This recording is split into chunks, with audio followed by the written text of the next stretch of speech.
اس کی ہلاکت کا اندازہ لگانا اس وقت اور مشکل ہو جاتا ہے جب آپ کو خبر دی جائے کہ اس بیماری کی وجہ سے آپ کی بینائی ضائع ہو چکی ہے اور آپ کی قوت سماعت بھی ختم ہو چکی ہے اور اس کی وجہ سے آپ دوہرے حواس کھو بیٹھے ہیں۔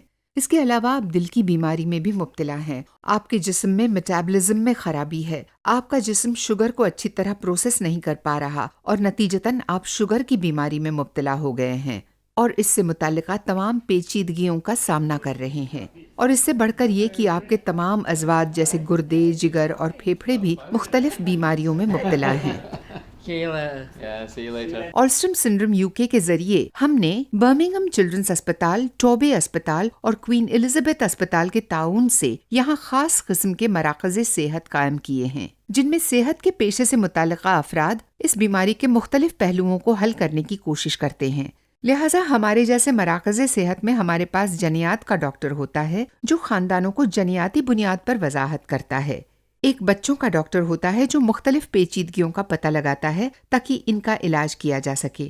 ہمارے ہاں سماعت کے لیے ٹیسٹ کرنے کی سہولت موجود ہے اور ہمارے ہاں فزیو تھراپسٹ بھی ہوتا ہے جو کھنچاو والی ورزشیں کرنے میں مدد فراہم کرتا ہے تاکہ جسمانی حیت کو بہتر بنانے کے لیے ریڑھ کی ہڈی بالکل سیدھی رہے۔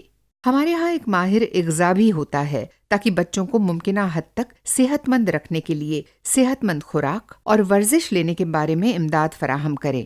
ہمارے ہاں ان کے علاوہ دیگر ماہرین بھی ہیں، جن میں سے ایک طبی نفسیات کا ماہر بھی ہوتا ہے جو ذہنی اور جذباتی مسائل سے 2-4 بچوں کو امداد فراہم کرتا ہے اور ان کے مسائل کی تشخیص کر کے پریشان والدین کی مدد کرتا ہے۔ لہٰذا ہمارے مراکز صحت پر اس طرح کے چند ماہرین صحت موجود ہوتے ہیں۔ ہم اب آگے بڑھتے ہوئے آنکھوں کے ڈاکٹروں کو بھی اپنے مراکز صحت میں شامل کر رہے ہیں تاکہ اس بیماری کی وجہ سے آنکھوں پر پڑنے والے اثرات سے نمٹا جا سکے، اور ہم بصریات سے متعلقہ ماہرین کی بھی خدمات حاصل کر رہے ہیں تاکہ بچوں کے بینائی سے متعلقہ مسائل سے نمٹا جا سکے۔ ابھی حال ہی میں ہم نے میری مگی کو بھی شامل کیا جو ٹرانزیشن کیئر کوآرڈینیٹر ہیں۔ وہ چھوٹے بچوں کو خود اپنے انفرادی فیصلے کرنے، اپنا خود خیال رکھنے، جوانی کی طرف بہتر طریقے سے بڑھنے، مستقبل میں کالج جانے، نوکری کرنے اور زندگی کے دیگر معاملات سے نمٹنے کی تعلیم دے رہی ہیں۔ ٹرانزیشن پلان الہ کی طرح ہے۔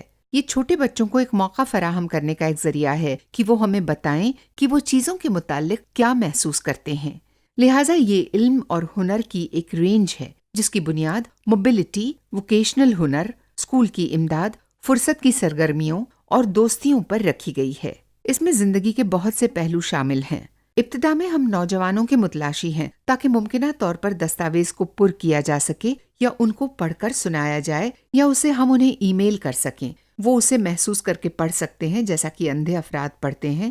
لہٰذا ایک نوجوان از خود اپنی معمولی تشخیص کر سکتا ہے۔ تاہم دیگر طریقے بھی ہیں، جیسے میں ایک نوجوان سے بات کر سکتا ہوں یا میں تحریر کر سکتا ہوں یا نوجوان تصاویر بنا سکتے ہیں۔ یہ منصوبے انفرادی طور پر نوجوانوں کے ساتھ کام کرنے کا موقع فراہم کرتے ہیں۔ ہمیں والدین کے نظریات جاننے کا موقع ملتا ہے، لہٰذا ہم ان کے مستقبل کے لیے ان کی مدد کرتے ہوئے منصوبہ بندی کر سکتے ہیں۔ منتقلی کے کردار کے دیگر پہلوؤں میں نوجوانوں کی آوازیں بھی شامل ہیں۔ ان سے مشورہ انتہائی اہمیت کا حامل ہے۔ اس کی اہمیت کی وجہ یہ ہے کہ ہم نوجوانوں کے خیالات سننا چاہتے ہیں اور ہم ان کو موجودہ اور مستقبل کی خدمات کو بہتر کرنے کے لیے استعمال کرنا چاہتے ہیں۔ اس وقت بدقسمتی سے آلسٹرم سنڈروم کا کوئی علاج نہیں ہے، لیکن ملک کے مختلف حصوں میں واقع مختلف سینٹرز میں اس پر تحقیق ہو رہی ہے، اس امید پر کہ مستقبل میں اس بیماری کا شافی علاج کیا جا سکے گا۔ ہم جانتے ہیں کہ اگر جلد تشخیص کر لی جائے اور بہتر انتظام کیا جائے تو بچوں کے لیے بہتر نتائج حاصل ہو سکتے ہیں۔ برطانیہ میں وسیع پیمانے پر اس پر تحقیق کی جا رہی ہے۔ برطانیہ میں ہمارے پاس آلسٹرم سنڈروم سے متاثرہ بچوں اور نوجوانوں کے ریکارڈز کا رجسٹر موجود ہے، اور ہم لوگوں کو اس بات پر راضی کرنے کی کوشش کر رہے ہیں کہ وہ اپنی طبی معلومات کو ایک بڑے ڈیٹا بیس پر دینے کی اجازت دے دیں تاکہ ہم مختلف قسم کے آلسٹرم سنڈروم میں مبتلا لوگوں کو ایک دوسرے سے منسقل کر سکیں اور اس بیماری کو بہتر طور پر سمجھ سکیں۔ یورپی سطح پر ہمارے پاس ایک رجسٹر ہے جس کے ذریعے ہم یورپ بھر سے لوگوں کو ایک دوسرے سے منسلک کرنے کی کوشش کر رہے ہیں۔ اس کی وجہ ہماری یہ امید ہے کہ مستقبل میں اس مرض کا بہتر علاج ہوگا۔ کسی بھی علاج کو مؤثر ثابت کرنے کے لیے ہمیں طبی تجربات کرنے پڑتے ہیں، اور ایسا کرنے کے لیے شاید ہمارے پاس آلسٹرم سنڈروم سے متاثرہ 200 افراد ہونا ضروری ہے۔ ان میں سے 100 کو حقیقی دوا اور باقی 100 کو نقلی دوا دی جائے۔ سال بھر ان کی طبی معلومات جمع کی جائے، پھر اس بات کو دیکھا جائے کہ حقیقت ظاہر ہونے تک کتنے لوگ اس بیماری سے صحت مندی کی طرف گامزن ہیں۔ لیکن برطانیہ میں آلسٹرم سے متاثرہ افراد کی تعداد 50 سے 60 ہے، لہٰذا ہمیں اس بیماری سے متاثرہ افراد کی تلاش کو تمام یورپ یا شاید تمام دنیا تک پھیلانا ہوگا تاکہ تحقیق کے لیے لوگوں کی مناسب تعداد مل جائے۔ اس طرح ہم اس بیماری کے مختلف اقسام کو بہتر طریقے سے سمجھ سکیں گے۔ اس کے ساتھ ساتھ کیمبرج میں بھی انتہائی دلچسپ تحقیق جاری ہے، جس میں لوگوں کی جلد کا کچھ حصہ جو انہوں نے مراکز صحت میں عطیہ کیا تھا لے کر انہیں سٹیم سیلز کی بڑھوتری کے لیے استعمال کیا جا رہا ہے۔ ہم سٹیم سیلز کو اس مرض کو بہتر انداز میں سمجھنے کے لیے استعمال کر رہے ہیں، اور ہم سب کو امید ہے کہ مستقبل میں سٹیم سیلز کو مریضوں کے لیے نیا علاج دریافت کرنے کے لیے استعمال کیا جائے گا۔ اسے 5 سے 10 سال لگ سکتے ہیں، لیکن یہ کم از کم ایک ذریعہ ہے، اور سائنسداں یہاں برطانیہ میں اس ذریعے میں حقیقتاً دلچسپی لے رہے ہیں۔ شمالی امریکہ اور آسٹریلیا میں بھی تحقیق جاری ہے، وہ چوہوں میں اس بیماری کے نمونوں کی تلاش کر رہے ہیں۔ میرے خیال میں ہم سب کو امید رکھنی چاہیے کہ اگر ہم سب مل کر کام کریں اور اپنے تمام وسائل کو یکجا کر لیں تو ہم بہت جلد آلسٹرم سنڈروم سے متاثرہ افراد کے لیے بہتر علاج دریافت کر سکتے ہیں۔ غلط تشخیص نسبتاً عام ہے، اور حقیقتاً مجھے ایسا کوئی مریض یاد نہیں ہے جس کی غلط تشخیص نہ کی گئی ہو۔ یہ بہت مشکل ہے کیونکہ یہ بیماری بہت نایاب ہے، اور ماہرین صحت کو بہت سی مختلف چیزوں کے متعلق جاننا پڑتا ہے۔ ماہرین صحت کی ایک بڑی تعداد نہیں جانتی کہ آلسٹرم کیا ہے، اور لوگوں کو اس بیماری کے متعلق آگاہی دینا بڑے کاموں میں سے ایک ہے۔ میرے خیال میں یہ ایک طرح کا کام ہے جو اس بیماری کی تشہیر کے ذریعے دوسرے ماہرین صحت کی مدد کرے گا تاکہ وہ اس بیماری کی چند علامات والے بچوں کے معائنے کے دوران اس بیماری کے متعلق سوچ سکیں۔ اس سال کی کانفرنس بہت اچھی رہی۔ اس کے لیے بہت زیادہ تنظیم کرنا پڑتی ہے، اور ہم نے مختلف مقررین کو اس کانفرنس میں بلانے کی کوشش کی۔ مشکل یہ ہے کہ کیا ہم اپنے تمام خاندانوں کی ضروریات کو پورا کرتے ہیں۔ ہم ایشیائی رہنمائی اسکیم چلا رہے ہیں، جس کے نتیجے میں ایشیائی خاندانوں کی ایک بہت بڑی تعداد نے ہماری کانفرنس میں شرکت کی، جو کہ ایک بہت اچھی بات ہے۔ جہاں بھی میں جاتی ہوں میں جانتی ہوں کہ والدین کیا محسوس کرتے ہیں۔ آلسٹرم سنڈروم UK آپ ہی کے پاس ہے، صرف ایک فون کال کی دوری پر۔ اگر آپ ان سے کوئی سوال کرتے ہیں تو وہ آپ کی مدد کرتے ہیں۔ یہ نہ ہوتے تو مجھے معلوم نہیں میرا بیٹا آج کہاں ہوتا۔ میں ان سب کی مشکور ہوں جن کی وجہ سے ابھی تک میرا بیٹا میرے پاس ہے۔ ایشیائی رہنمائی کا منصوبہ وہ منصوبہ ہے جس کے ذریعے ہم ایشیائی کمیونٹی میں اس بیماری کے متعلق آگاہی پیدا کرنے کی کوشش کر رہے ہیں، کیونکہ بعض اوقات یقینی طور پر آپ کے لیے اپنی فرسٹ کزن سے شادی کرنے کے بارے میں بات کرنا مشکل ہو سکتا ہے۔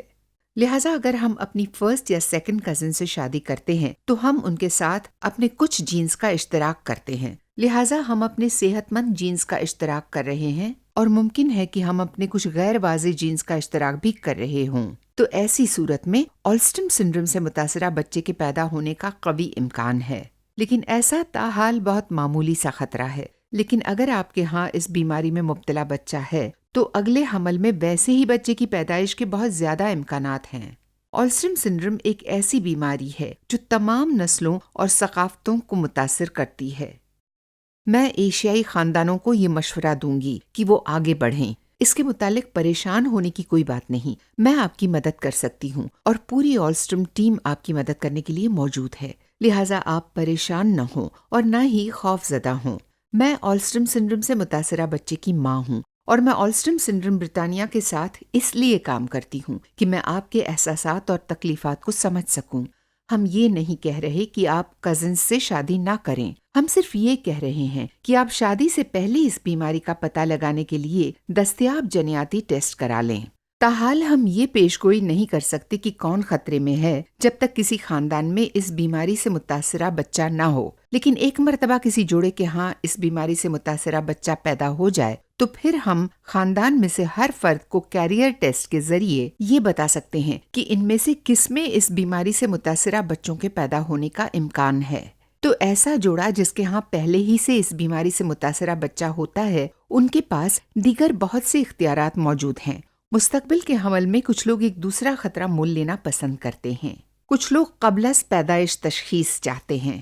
لیکن پری امپلانٹیشن جنیاتی تشخیص کی چند مثالوں میں آج ہمیں قبل از پیدائش تشخیص کی سہولت بھی ملتی ہے۔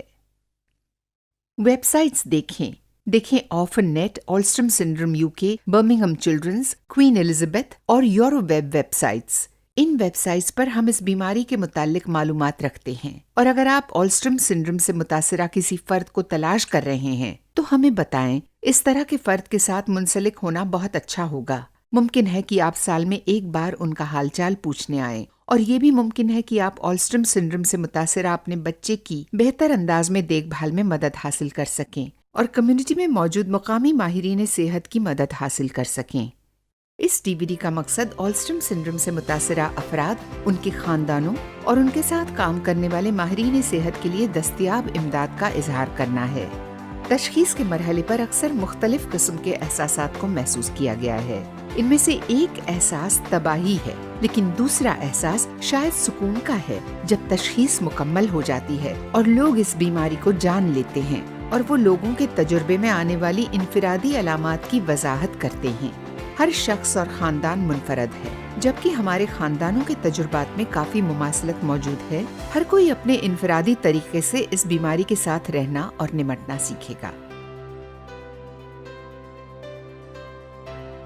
آلسٹرم سنڈروم UK اس بیماری کے ہر مرحلے میں یہاں آپ کے ساتھ ہے۔